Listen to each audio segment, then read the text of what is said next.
चलिए देखिए ना, प्रकाश संश्लेषण हम लोग देखने वाले हैं। ठीक है, सबसे पहले आप प्रकाश संश्लेषण में देखेंगे कि क्या क्या घटक है। ध्यान से सुनेंगे कि आखिर जो प्रकाश संश्लेषण है ना, इसके लिए आवश्यक घटक क्या है, क्या क्या आपके पास होगी ना पौधों में कि प्रकाश संश्लेषण की क्रिया होगी। तो इसमें हम लोग देखेंगे पहले कि आवश्यक हम लोग घटक देखने वाले हैं। एकदम बड़ा ही डीपली आपको पढ़ाने वाले हैं, बहुत ही आपको अच्छा लगेगा ना। आवश्यक घटक फोटोसिंथेसिस के लिए क्या क्या आवश्यक घटक हो सकती है। तो सबसे पहले हम लोग बताएंगे इसमें क्या क्या होगा जी, बताइए तो। जल की आवश्यकता होगी, जल होगा। दूसरा हम लोग बताएंगे क्लोरोफिल। क्लोरोफिल नहीं, इसको बोलिए हरित लवक। क्या बोलेंगे? हरित लवक। इसको इंग्लिश में क्लोरोप्लास्ट बोलते हैं, क्लोरोप्लास्ट। ठीक है, और तीसरा जो आवश्यकता और क्या हो जाएगी, CO2 की। CO2 आवश्यकता होती है कि नहीं? होती है CO2। और चौथा जो आवश्यकता होती है वो होता है सनलाइट की। किसकी? सनलाइट की आवश्यकता होती है ना। हम आपको बता रहे हैं कि प्रकाश संश्लेषण के लिए आवश्यक घटक क्या क्या हैं। तो जल चाहिए, जल आपको कहां से? भूमि से ले लेगा, जड़ से ना। हरित लवक इन लोगों में पाया जाता है, पत्तियों में पाया जाता है। CO2 ये वातावरण से ले लेगा। और इसके बाद सनलाइट, रोशनी लेगा, सूर्य से ले लेती है। अगर इसके एक स्टेप और अंदर जाएं, इसके एक स्टेप और अंदर कि भाई सनलाइट जो है, सनलाइट इसमें तो 7 रंग होता है। कितने रंग होता है? तो कहेगा, अगर क्वेश्चन एक स्टेप और डीपली पूछ देगा कि अगर कौन से रंग की आवश्यकता होती है, तो 3 रंग की आवश्यकता होती है। जैसे इसमें 7 रंग होता है ना, कितने रंग होते हैं? 7। तो 3 रंग की आवश्यकता होती है। जैसे इसमें 3 रंग हम आपको बताते हैं। पहला तो होगा लाल का, दूसरा होता है ब्लू, ब्लू को हम लोग क्या बोल देंगे? नीला। और तीसरा होता है बैगनी। क्या होता है? बैगनी। ध्यान से सुनेंगे, क्वेश्चन कुछ भी पूछ सकता है। एक स्टेप और अंदर गए, सनलाइट की आवश्यकता जरूर होती है, लेकिन सनलाइट में 7 रंग है। कौन सा रंग की आवश्यकता होगी? लाल, नीला और बैगनी के। अगर इसके एक स्टेप और आगे पूछ दे कि लाल, नीला और बैगनी में सबसे ज्यादा कौन सा आवश्यकता होती है, तो लाल। क्या होता है?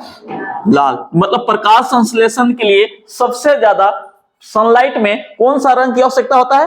लाल। मतलब सबसे ज्यादा है ये, सबसे ज्यादा।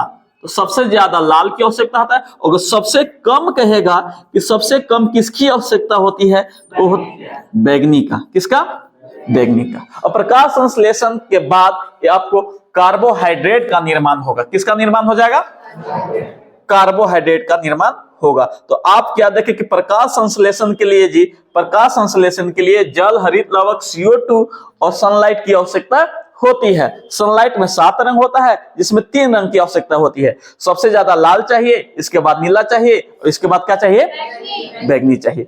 इसके बाद हम आपको बताते हैं, इस सब मिल करके कार्बोहाइड्रेट का निर्माण करेगा। क्या चीज का? कार्बोहाइड्रेट। कार्बोहाइड्रेट से ग्लूकोज बनेगी, और ग्लूकोज से आप देखेंगे कि स्टार्च के रूप में न पेड़ पौधे अपने पास भोजन संचित रखते हैं। तो मतलब पेड़ पौधे किस रूप में अपना भोजन को स्टोर करते हैं? स्टार्च के रूप में। ठीक है, इसके बाद हम बताते हैं कि प्रकाश संश्लेषण की क्रिया। अगर कहेगा प्रकाश संश्लेषण की क्रिया कैसे होती है, तो आप देख लेंगे पहले CO2 6 को CO2 चाहिए, और 12 को क्या चाहिए? H2O। क्या चाहिए? 12 H2O चाहिए। इसके बाद क्या क्या क्या आवश्यकता होगी? ऊपर सनलाइट। क्रिया बना है कभी प्रकाश फोटोसिंथेसिस के? रिएक्शन बना है कभी? नहीं बनाया है। देखेंगे पहले होता है 6 को क्या? CO2, 12 हो क्या? इसके बाद आपको चाहिए हरित लवक। इंग्लिश में क्लोरोप्लास्ट बोलते हैं, तो क्लोरोप्लास्ट लिख देते हैं।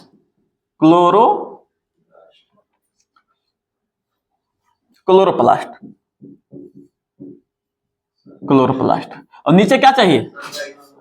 सनलाइट। सिर्फ लाइट बोलिएगा तो गलत हो जाएगा, लाइट तो इसका भी होता है, टॉर्च का भी लाइट होता है, तो उससे थोड़ी ना प्रकाश संश्लेषण की क्रिया होगी, उससे नहीं होता है। सन के ही लाइट से आपका प्रकाश संश्लेषण की क्रिया होती है, तो कोई भी लाइट से नहीं हो जाता है, ठीक है। बल्ब की लाइट से आपका प्रकाश संश्लेषण की क्रिया नहीं होगी।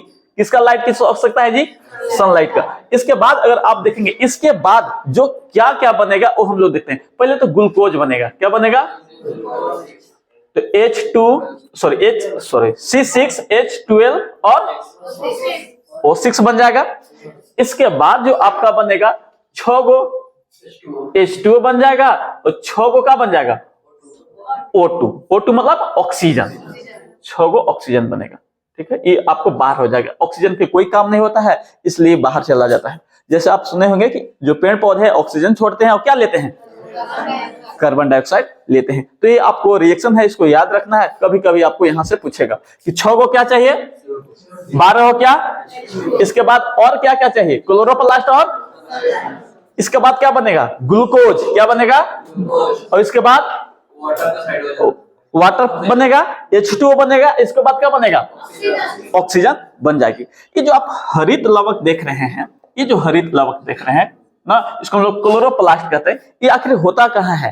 तो होता है पत्ती में। क्या होता है? पत्ती। जो लीव्स होती है, पेड़ पौधे की जो लीव्स होती है, उसमें देखेंगे छोटे छोटे गांठ होता है। क्या होता है? गांठ। और उस गांठ को अगर जूम करिएगा ना, जूम, तो आपको इस तरह से संरचना दिखाई देगा। ध्यान से हम ये को बना देते हैं, इसके बाद गूगल करके दिखा देंगे।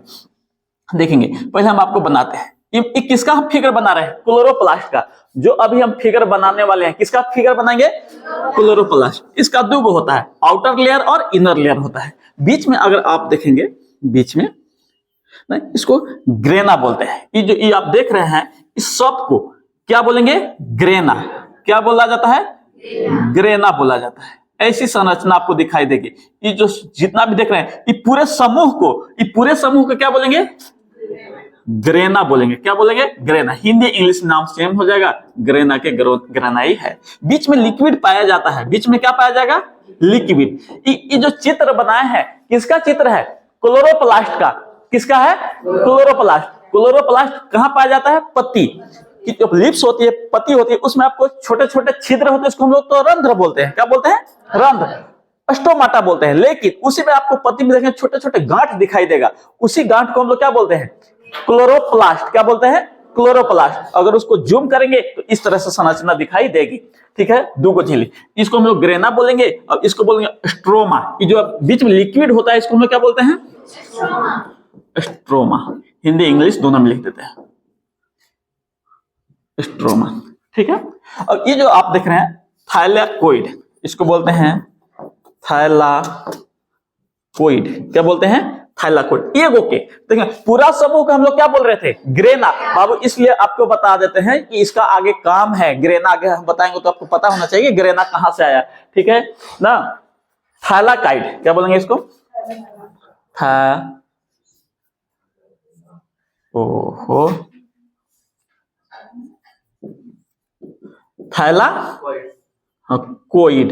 थाइलाकोइड।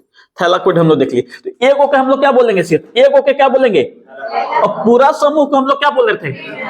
क्या बोल रहे थे? इस थैलाकाइड में ही पाया जाता है क्लोरोफिल। इसमें क्या पाया जाएगा?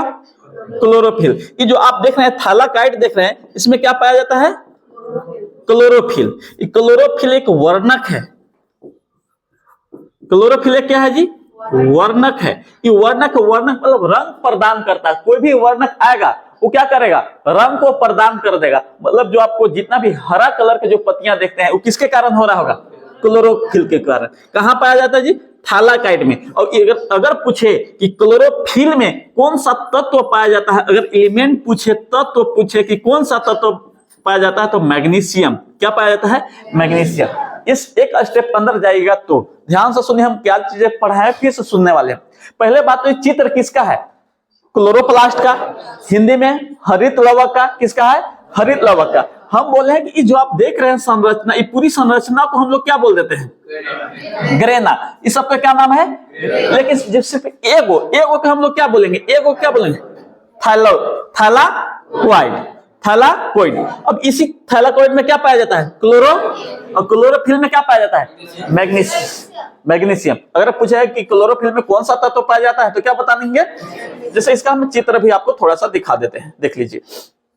इसका अगर चित्र देखिएगा तो इस तरह से चित्र है, देखेंगे आउटर लेयर है, इनर लेयर है, जो भी आप गोला गोला देख रहे हैं, जो भी गोला गोला है सबको क्या बोल रहे हैं? ग्रेना। क्या बोल देते हैं? ग्रेना। इस ग्रेना है, थोड़ा सा ग्रेनम लिख दिया, ग्रेना बोलेंगे। क्या बोलेंगे? ग्रेना।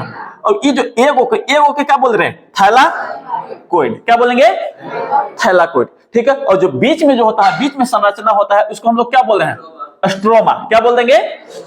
स्ट्रोमा। तो ये जो आपका जो चित्र है, जो आप देख रहे हैं, आउटर लेयर दिया होगा, इनर लेयर दिया होगा, ये किसका चित्र है? क्लोरोप्लास्ट का। किसका चित्र है? क्लोरोप्लास्ट के। इसके बाद आगे हम लोग चलिए देखते हैं। आखिर अब अगर पूछे कि जो ये आपका प्रकाश संश्लेषण है, ये कितने प्रकार के होता है? तो 2 प्रकार का। अगर कहेगा, अगर और डीपली पूछे कि प्रकाश जो है, प्रकाश, एक ही कलर लेते हैं, जो प्रकाश संश्लेषण है,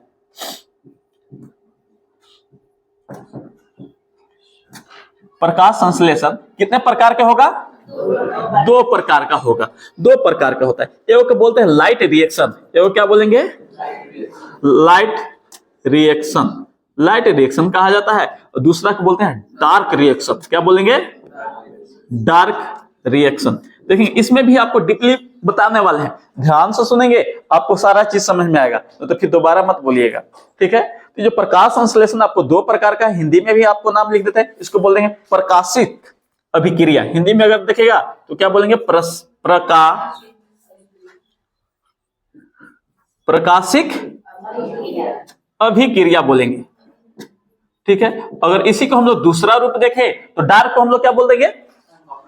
अप्रकाशित। क्या बोलेंगे? अप्रकाशित अभिक्रिया बोल दिए। ठीक है। अब देखेंगे इसको खोज जो किया है ना, रॉबर्ट हिल किया है। अगर कहेगा कि लाइट रिएक्शन का खोज कौन किया है, खोज अगर पूछे तो क्या बताएंगे? रॉबर्ट हिल। क्या बताएंगे जी? रॉबर्ट हिल है, हिल ना, इसलिए इसको हिल रिएक्शन के नाम से जाना जाता है। कहेगा कि प्रकाश रिएक्शन को या लाइट रिएक्शन को और किस नाम से जानते हैं इसको जी? हिल रिएक्शन। कौन सा रिएक्शन कहते हैं? तो आखिर हिल रिएक्शन क्यों कहते हैं पता चला? क्योंकि एक खोजे कौन किया है? रॉबर्ट हिल, इसलिए इसको हिल रिएक्शन कहते हैं। ठीक है। इसका अगर खोज कहेगा तो कैल्विन। इसका अगर खोज कहेगा तो कैल्विन, खेज लिखा रहा है, खोज। इसका खोज कहे तो क्या बताएंगे? कैल्विन बताइएगा। कैल्विन। इसका खोज कौन किया है? कैल्विन किया है, इसलिए इसको कैल्विन साइकिल या कैल्विन रिएक्शन के नाम से भी जानते हैं। अब हम लोग देखने वाले हैं कि इससे अगर और डीपली क्वेश्चन पूछे, इससे अगर डीपली जाइएगा तो और हम आपको लाइट रिएक्शन के बारे में बताते हैं। तो सबको बारे बारे बताते हैं। पहले लाइट रिएक्शन बताते हैं, इसके बाद आपको हम क्या बताएंगे? डार्क रिएक्शन बताया जाए तो देखेंगे। सबसे पहले हम लोग देखेंगे कि लाइट रिएक्शन क्या है। लाइट रिएक्शन, लाइट रिएक्शन को और हम लोग किस नाम से जानते हैं? लाइट या हिल रिएक्शन। लाइट या हिल रिएक्शन। खोजे किया था कौन? सबसे पहले कि ये रिएक्शन प्रकाश के उपस्थिति में होगा कि अनुपस्थिति में होगा? आपने सोच, इसमें क्या होगा? प्रकाश होगी कि नहीं? प्रकाश होगी, प्रकाश के उपस्थिति में होगा। दूसरी बात सबसे इंपॉर्टेंट, कहेगा कि कहां होता है ना, कहेगा कि प्रकाश जो रिएक्शन है वो कहां होगा? तो ग्रेना में। ग्रेना क्या बताएंगे? ग्रेना में। ग्राना बोलिए, ग्रेना एक ही बात है, ग्राना ना। तो ग्राना में ही आपको क्या होता है? कौन सा प्रकाश संश्लेषण? Light reaction. अगर कहेगा कि लाइट रिएक्शन, अभी तो हम बोले ग्राना देखा है ना, और ग्राना चित्र में देखा है, वही कौन सा रिएक्शन होता है? Light reaction. और इससे अगर क्वेश्चन पूछेगा, इससे इंपोर्टेंट कहे कि चलिए ठीक है, लाइट रिएक्शन या हिल रिएक्शन तो प्रकाश की उपस्थिति में होती है ना, ग्रेना या कहां होगा ना? ग्राना में होगा। और कहेंगे इसका क्या कार्य हो सकता है जी? क्या कार्य हो सकता है? तो देखेंगे ये जल को तोड़ेगा। किसको तोड़ेगा? जल को तोड़ेगा। जल का क्या करता है? तोड़ने का काम करता है। तोड़ने का कार्य को संपन्न करता है। देखेंगे जल को कहेगा जल को तोड़ने का है, या जल कहां टूटता है जी? लाइट रिएक्शन में। कहां टूटेगा? लाइट रिएक्शन में। ये जल टूट रहा है, ठीक है। जो जल टूटने के रिएक्शन कहलाता है फोटोलाइसिस। क्या कहलाता है?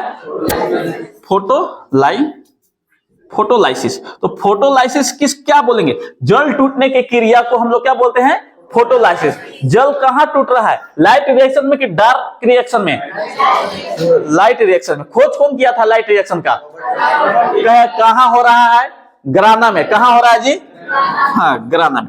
और हम लोग देखेंगे कि भाई ठीक है, जल को हम लोग तोड़ते हैं, यही ना जल है, इसको तोड़ देते हैं ना। कब टूटेगा? तो लाइट रिएक्शन में। कैसे टूटेगा जी? लाइट रिएक्शन में ही टूटेगा ना। अरे जो आप अभी तो बोले कि लाइट रिएक्शन में क्या टूटता है? जल। तो जल का सूत्र क्या होता है? H2O। क्या होता है? H2O। तो हम लोग लाइट रिएक्शन को हम लोग देखने वाले हैं कि लाइट रिएक्शन में H2O को तोड़िएगा ना, तो एक तो बनेगा H प्लस। क्या बनेगा जी? H plus. और इक्वल टू और बनेगा OH माइनस। क्या बनेगा? OH minus. तो जल कहां तक है? ये ना जल का सूत्र होता है, इसमें भी 4, इसको संतुलित कर देते हैं, यहां भी 4 हो जाएगा, यहां भी आपका 4 हो जाएगा। तो मतलब कहने का अर्थ है कि जल कहां टूट रहा है? लाइट रिएक्शन में। तो जल जब टूटेगा तो क्या बनेगा? H प्लस और OH माइनस। इसी में थोड़ा सा और आइए, एक स्टेप और अंदर। अगर आपसे क्वेश्चन पूछे, ध्यान सुनिए, ये जो H प्लस है ना, इसी से बनता है बाबू NADP। क्या बनता है? NADPH2। क्या बनता है जी? NADPH2। तो बोलिए सर NADPH2 है क्या? तो ये H आयन से ही बना है। इसका फुल फॉर्म आपको लास्ट में लिखवा देंगे। इसका फुल फॉर्म देखेंगे यहाँ पे, इससे बनेगा NADP। क्या है? NADP। तो कहेगा डायरेक्ट क्वेश्चन कि NADP कहां बनता है जी? NADP कहां बनेगा? लाइट रिएक्शन में। कहां बनेगा? लाइट रिएक्शन में ना। कैसे? तो H2O जब टूटेगा तब। अब इसका फुल फॉर्म आपको लास्ट में बताएंगे, अभी बताएंगे ना तो गेज हो जाएगा, ठीक है। लास्ट में इसका हम फुल फॉर्म अभी लिखवाने वाले हैं, ठीक है। अब हम लोग देखते हैं, लाइट रिएक्शन हो गया ना। अब हम लोग डार्क रिएक्शन देख ले। चलिए अब हम लोग देखना डार्क रिएक्शन के। डार्क रिएक्शन में क्या होगा? पहले बात तो डार्क रिएक्शन का बताएं कि डार्क रिएक्शन का खोज कौन किया है? डार्क रिएक्शन का खोज कौन किया है? केल्विन ना। डार्क रिएक्शन, ठीक है। अब हम लोग देखेंगे पहली बात, ये जो डार्क रिएक्शन है, डार्क रिएक्शन, इसमें क्या होता है? पहली बात ये होगा कहां होता? एक बात बताइए, इसमें प्रकाश की जरूरत पड़ती है क्या? प्रकाश की उपस्थिति में होगा कि अनुपस्थिति में? अनुपस्थिति में होती है। कहा? अब ये कहेगा कि भाई डार्क रिएक्शन कहां होता है? बताइए कि कहां होता है आपको डार्क रिएक्शन।